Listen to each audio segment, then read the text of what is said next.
Hey there and welcome, or rather welcome back to Mass Effect. My name is Pete and today we complete Mass Effect Genesis 2, the interactive comic that recaps the events of Mass Effect 2, because yes, we are finally going to play through Mass Effect 3, and this video might help bring you back up to speed on all the things that happened in the trilogy so far. Now, this second installment of the Genesis comic, there also was one to recap Mass Effect 1, includes that first one as well, so you don't need to perfectly remember the events of the first game for this video. Before we jump in, let me just quickly say that this video is only a very brief overview of the most important events and decisions in the first two games, and that it does of course not serve as a complete summary of everything that happened so far. So if you want to make sure not to miss out on anything, I highly recommend watching the two full series that we already did on Mass Effect 1 and 2. You can find them linked on screen as well as down below. Nonetheless, the Genesis comic does its job as a quick refresher before our Mass Effect 3 adventures begin, speaking of which, the first episode of that series will go up very shortly. So while you hopefully eagerly await that first episode, feel free to already get into the mood with this video. For the most part, I will not be talking throughout the narration. There is only one part in the second half where I will have to offer a small correction, but other than that, the next 20 minutes or so belong to Commander Shepard.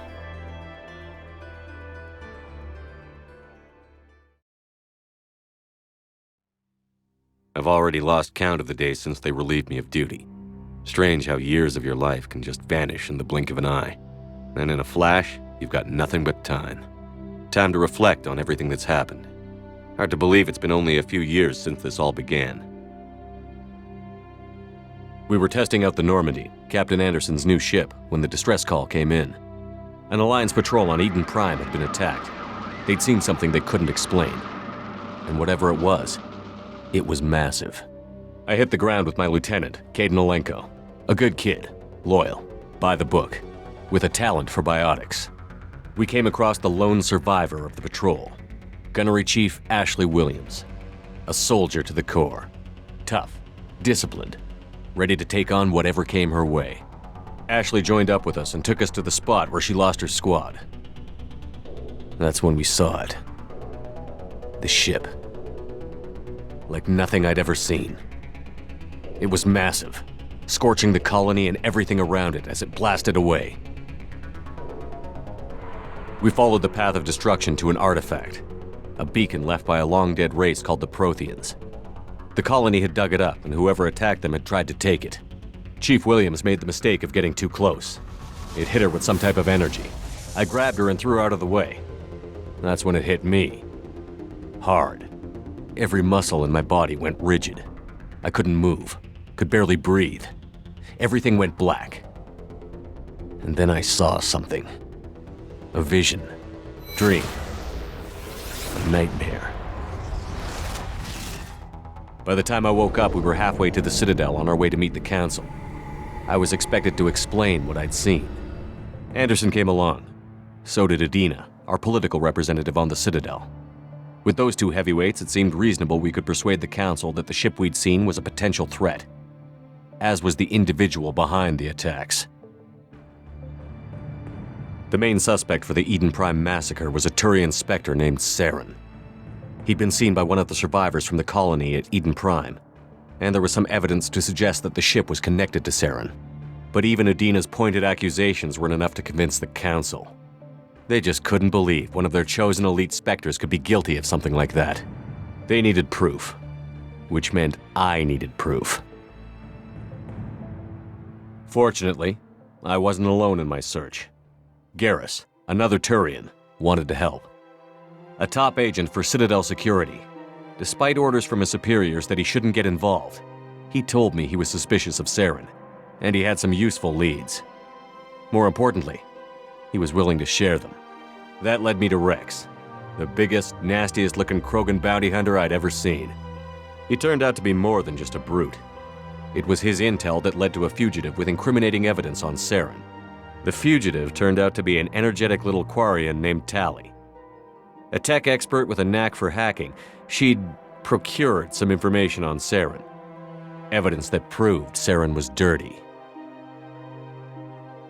Tali's evidence proved that Saren was responsible for the massacre on Eden Prime, and that the immense warship we'd spotted was in fact Saren's flagship. But it went much further. Saren was trying to find a way to bring back a race of sentient machines from dark space. Machines allegedly responsible for cleansing the galaxy of all organic life. These Reapers were blamed for wiping out all life 50,000 years ago, including the Protheans, then disappearing back through the mass relays to dark space, leaving no trace they'd ever been. That explained why Saren was after the beacon, and it made some sense out of my visions. But not much else. We couldn't convince the Council that the Reapers were a threat, but they agreed Saren had to be stopped. They stripped him of his Spectre status and gave me the honor of becoming the first human Spectre. My first task? Bring down Saren. Anderson decided to stay behind, giving up his ship, the Normandy. He told me I would need it more than he would. He also pointed me in a direction. Liara, a Prothean expert, adept in biotics, and maybe most importantly, daughter of Benezia, Saren's top lieutenant. And like most Asari, as beautiful as she is intelligent, and born with a unique ability to meld with other species. Liara was able to help me decipher some of the vision the beacon had given me. Nothing concrete, but it gave me some clues. And a new appreciation for the Asari. Her technique for accessing my vision was unexpected, but not at all unpleasant. Ashley was a little concerned about the connection I shared with Liara. As commander, I knew either relationship had the potential to interfere with the mission.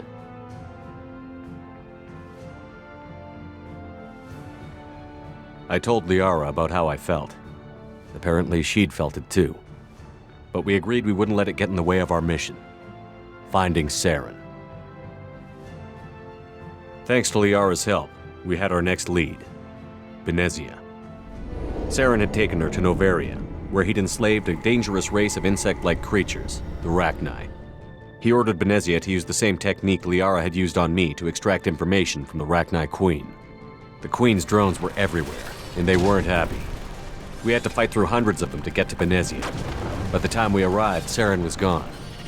With the information. I tried to reason with Benezia, but Saren had indoctrinated her. He had somehow acquired the ability to control people's actions and wills.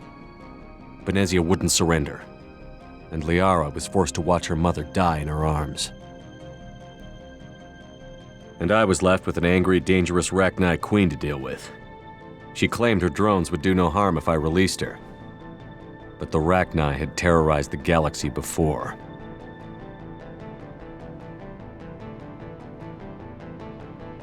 I couldn't do it. I wouldn't doom an entire species for past sins. And the Queen was true to her word. She left and took her army of drones with her. With Saren's top lieutenant dead, he was quickly running out of time and places to hide. I tracked him down at his base on Vermeer, but we soon learned it was more than a base of operations. It was a breeding ground. Saren was breeding an army of Krogan. He'd found a cure for the genophage, a disease inflicted on the Krogan to prevent them from breeding and taking over the galaxy. But the Krogan Saren was breeding were slaves, mindless beasts that obeyed Saren's will. I had to destroy the base, and all its research. Rex disagreed. Violently. Rex wanted the genophage cure for his people. I tried to convince him to help me destroy it, that these Krogan weren't real. But he wouldn't back down. Fortunately, Rex is smarter than he looks. He realized this wasn't the way to help his people, and that Saren was the real threat.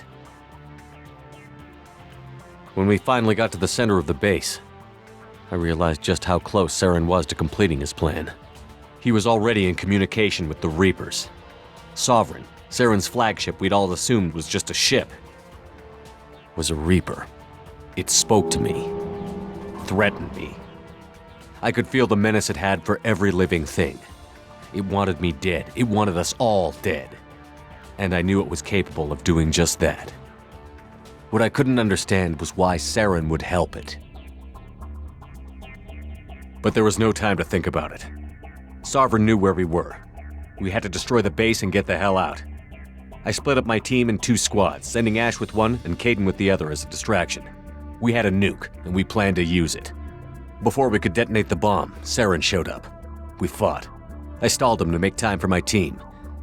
And in talking to him, I realized the truth. It wasn't Saren who was indoctrinating everyone. It was Sovereign. The Reaper. And Saren was in deeper than all of them. He tried to convince me he was still in control, said he found a way to reduce the Reaper's influence, but he was kidding himself. Or believing the lies Sovereign was telling him. Before I could convince him to stop, he ran, leaving me just seconds to extract my squad mates. I tried, but I wasn't fast enough. I could only save one of them. Ash was a good friend and a great soldier, but I had to choose, and I chose Caden. That was the last time Saren would slip away from me. I knew then, the next time we met, one of us would die. With my team mostly intact, we chased Saren and his army to Ilos, a long-lost planet that had once belonged to the Protheans. As we prepared for what we knew would be a desperate fight, I spoke to my crew. We were just one ship, against Saren's growing army. I assured them all that despite the odds, we could defeat him. But Liara saw through my words. She knew I was hurting after Ash's death. She could sense my doubts. We both knew this mission could be our last. Until that moment, we'd put our feelings aside for the sake of that mission. But why wait? We gave in to each other, and it was perfect. While it lasted. We arrived on Ilos, close behind Saren. Once on the planet, we discovered a Prothean databank that helped me put the final pieces of my vision together. The Reapers had come 50,000 years ago, and every 50,000 years before that, each time purging the galaxy of life. The Protheans had fought and died, like every species before them. But a few survived long enough to leave a parting gift. The Protheans had discovered that the Citadel was the key to controlling the mass relays. By sabotaging the Citadel, they found a way to close the relays to dark space, slowing the Reaper's return, giving us the time we needed to find a solution to stop the Reapers once and for all. Saren knew this. He was leading his army to take control of the Citadel and re-establish the relays to dark space, bringing the waiting Reapers here to destroy us all. We followed him to the Citadel. It was intact, but heavily damaged. He had caught the Council fleets by surprise, and they were only now regrouping. And with Sovereign as his flagship, there was little hope the fleets could counterattack with enough strength to take back the Citadel. But Saren was done running, and I was done chasing him. As the Alliance and Citadel fleets battled Saren's army outside, I cornered the Turian bastard in the Citadel tower and confronted him. He died believing that the Reapers would save him. As I fought to regain control of the Citadel, the Council's flagship, the Destiny Ascension, fell under attack. Despite Saren's death, Sovereign and Saren's army continued to fight. The Council was aboard the Destiny Ascension, and they were requesting assistance. But I knew in order to help them, I would have to put our Human Alliance fleet in jeopardy. The Council had to be saved. They represented the hearts and minds of the galactic community. Without them, the fleets would be in disarray. Even with the Citadel back in my control, Saren defeated, and the Normandy leading the combined galactic fleet, the battle against Sovereign, a single Reaper, was relentless. It took the combined fleets of humanity and the other races, but in the end, Sovereign fell. But the costs were immense. While humanity's efforts in the war earned us our first seat on the Council, it was a hollow victory. The Reapers were still out there. I knew the fight was far from over, but as the one who'd led the fight against Saren, I was given new responsibilities. The choice of humanity's first counselor was left for me to decide. On the one hand, Udina, the lifetime politician. Ruthless and ambitious, he would easily navigate the political landmines that would soon be put in front of him. The other choice, Captain Anderson, the career soldier. Tough but fair, but a friend, and someone I could trust. Both great leaders in their own right. I didn't much like Udina, but sometimes you need a pit bull on your side. Someone willing to be the bad guy, for the sake of the greater good. The war was over. The threat had passed. In time, the Council would rebuild itself. The Citadel could be repaired. Even the pain of lost friends would fade. But none of that mattered if the Reapers were still out there. And if they were all as powerful as Sovereign, we had to find a way to stop them. I had to find a way. I gathered my crew, took my ship, and went in search of answers. Officially, the Council would only say I was assigned to cleanup duty, rooting out any remnants of Saren's army. But the Geth and Saren were just the beginning. The Reapers had other plans. A few months after the battle for the Citadel, while we were on patrol, we were attacked by an unknown vessel. Before we knew what was happening, we were disabled and forced to abandon ship. The Normandy was destroyed. We lost a lot of good people. I almost didn't make it myself. Technically, I was as close to death as you can get. By the time my body was recovered, there wasn't much left. The pro-human group, Cerberus, acquired what was left of my body and spent the next 2 years rebuilding me. My memories, abilities, everything. The person in charge of my recovery was a Cerberus agent, Miranda Lawson, brilliant and efficient. But before I could be completely rehabilitated, the Cerberus facility we were in was attacked, and was forced to fight my way out. In my condition, I should have died. But an ex-Alliance soldier named Jacob Taylor kept me alive. We found Miranda, and we escaped. They took me to meet the Elusive Man, the leader of Cerberus and the one who had ordered me rebuilt. The Elusive Man lived up to his name, offering half answers to many of my questions. But he did explain why he had brought me back. He believed I was the one person who could stop the Reaper threat. And he explained that the Reapers had a new ally, an insectoid race called the Collectors, the ones who had attacked the Normandy 2 years earlier. Since that time, they'd been systematically abducting entire human colonies and taking them beyond the Omega-4 relay, a place that no ships other than Collector ships ever returned from. The Elusive Man wanted me to find out why humans were being abducted, and to end it. In return, Cerberus would outfit me with a rebuilt Normandy, weapons, and a skeleton crew, as long as I agreed to take along Miranda, Jacob, and an illegal AI named Edie. I told the Elusive Man I wanted my own team, people I knew. He already had a list of individuals that he wanted, people that might be willing to go on a suicide mission, to head beyond the Omega-4 relay and face the unknown. It was an interesting list. Ex-convicts, assassins, experimental scientists. In the end, it was my choice.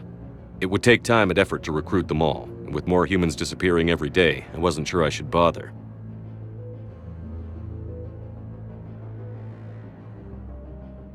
I decided I needed all the help I could get.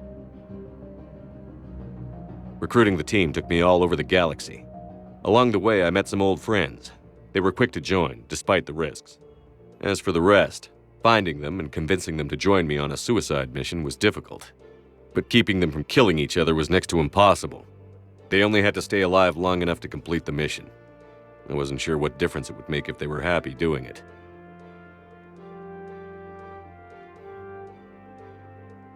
But if we were going to survive this, our best chance was to make sure everyone was working together. I tried to recruit and reconnect with a few of my old squad, but they were suspicious of Cerberus. No doubt why they weren't on the Elusive Man's list to begin with. Worse, they had moved on. For 2 years, they'd believed I was dead and lost. Now I was headed off on another suicide mission. If things were going to get better between us, it would take time. But I was running out of time. Maybe once the mission was over, we could try to reconnect. With most of the team recruited, we were getting close. We just needed to figure out how to survive the Omega-4 relay. Our best chance came when we discovered a damaged Collector ship. We went in knowing it could be a trap, but we had to try. What we found there was almost unbelievable. The Collectors weren't a new race at all. They were the twisted remnants of the Protheans, slaves of the Reapers, and humans were the next target. The Collectors were abducting tens of thousands of humans for the Reapers, and unless we could find a way to stop them, we'd end up just like the Protheans. We had to escape before we could find out the secrets of the Omega-4 relay, but we were more determined than ever to put a stop to the collectors.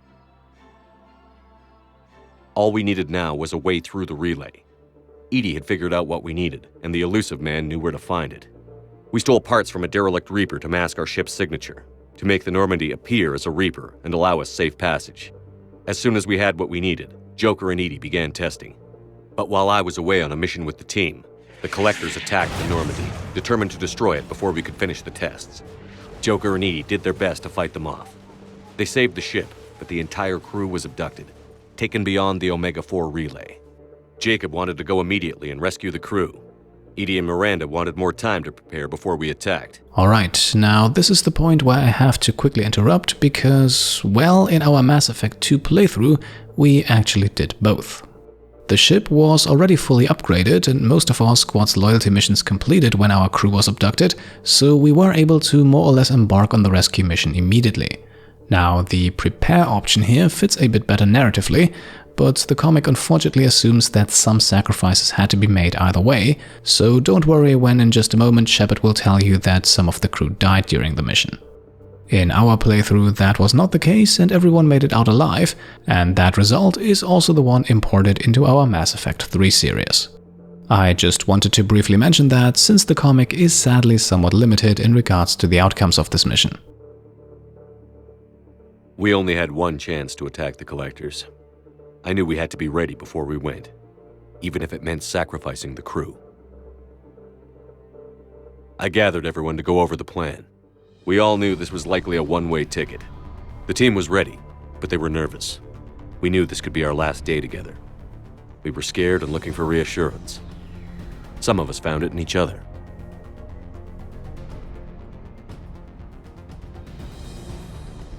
Tali came to my room to talk, share her thoughts. We spent the night together, comforting each other. The day of the attack, everything went as planned. At first, the Normandy made it safely through. As we scanned the wreckage of all the ships that had failed before us, we found what we were looking for. The Collector base. And guarding it, the ship that had destroyed the Normandy 2 years ago and almost ended my life. But this time, we were the attacker. And the Normandy was equipped to deal with it. We took some damage, but destroyed the Collector ship and made our way to their base. We knew the fighting inside would be brutal. We arrived intact, but the team wasn't strong enough to withstand the assault. Eventually, we made it to the heart of the base. To this day, I can hardly believe what we saw there. The collected humans had been dissolved, transformed and repurposed to create the frame for a new Reaper. A massive human Reaper abomination. We had no choice but to destroy it. The battle caused severe damage to the base, but we needed to destroy it completely. As I prepped explosives to finish the job, we received a message. The elusive man. He didn't want us to destroy the base at all. He wanted to preserve it. He wanted to study how the humans were transformed into the abomination we'd seen, to use the technology of the Collectors to help defeat the Reapers.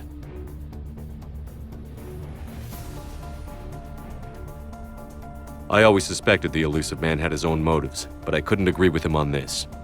We had stopped the Collectors. We would find a way to stop the Reapers without sacrificing our morality in the process. We destroyed the base, completely, and escaped back through the Omega-4 relay. The mission was a success, and in the end, the whole team made it out alive. And though the crew was killed before we could rescue them, they didn't die in vain. We stopped the Collectors, and we stopped the Reapers from creating their abomination. And we bought everyone just a little more time. If only there was more time. The Reapers are still coming. Every day a bit closer. I handed every piece of intel on the Collectors and Cerberus over to the Alliance brass. They're not sure what to make of it, but at least they're listening. I just hope they figure out what to do about it soon, before time runs out for all of us.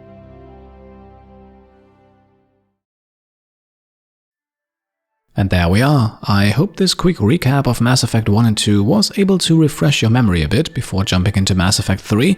Once again, for a more thorough experience, feel free to check out the 2 completionist playthroughs that we already completed for the first 2 games. Those will also give you a good idea of what to expect from our Mass Effect 3 series, which again is right around the corner, or depending on when you watch this, most likely already up. So go ahead and check that out next if you want to, and if you enjoyed this short overview of the events so far, then I would be very happy if you could leave a thumbs up. If you like what I'm doing and want to support me and my channel further, then you can go ahead and subscribe to stay up to date, grab some merch over on shop.petecomplete.com, or check out and maybe even pledge to the Pete Complete Patreon. Thank you all for watching, and I'll see you next time. Cheers.